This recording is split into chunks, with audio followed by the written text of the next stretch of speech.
just finishing up my master's in psychology at Harvard, where I've been doing a ton of research into what's called athletic identity. And I'm sure you've probably heard that term, but it is a psychological construct that really profoundly shapes the athlete's, it's everything from self-perception to decision making to life, beyond sports.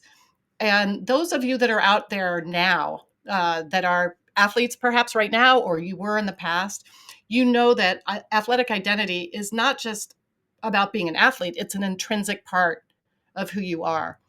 It's entwined with your concept of self, your personal values, your behaviors, even your social recognition.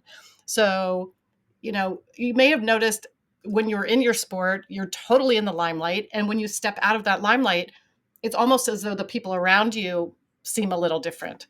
The athletic identity starts at a very young age, and it's cultivated through years of your training, your competition, and your desire to win. And in sports psychology, we really highlight that athletic identity is exceptionally strong and exceptionally salient compared to other identities that younger people go through. So that's partly due to the fact that your sport is all encompassing. It demands not just your physical presence, but also incredible mental qualities like discipline and resilience and focus. And those are cultivated in the young athlete in a way that they are not in the non-athlete.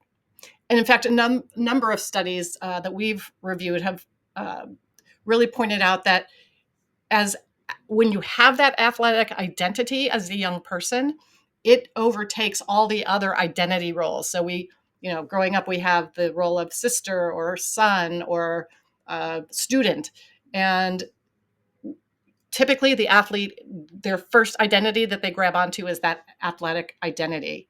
So, it's no surprise that Jay or any other athlete, when you're transitioning from sports to business or any other career, really for that matter, it presents some very unique challenges.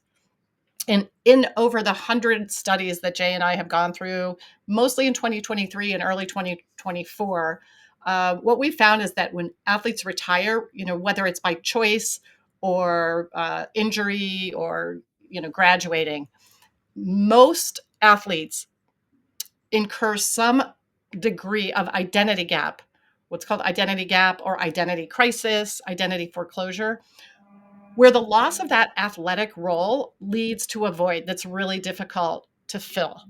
And as we know, that gap is not just professional, but it's deeply personal, affecting how, former athletes view themselves all the way around. So I'm just curious, think about it. If you can relate to this, you're not alone for sure.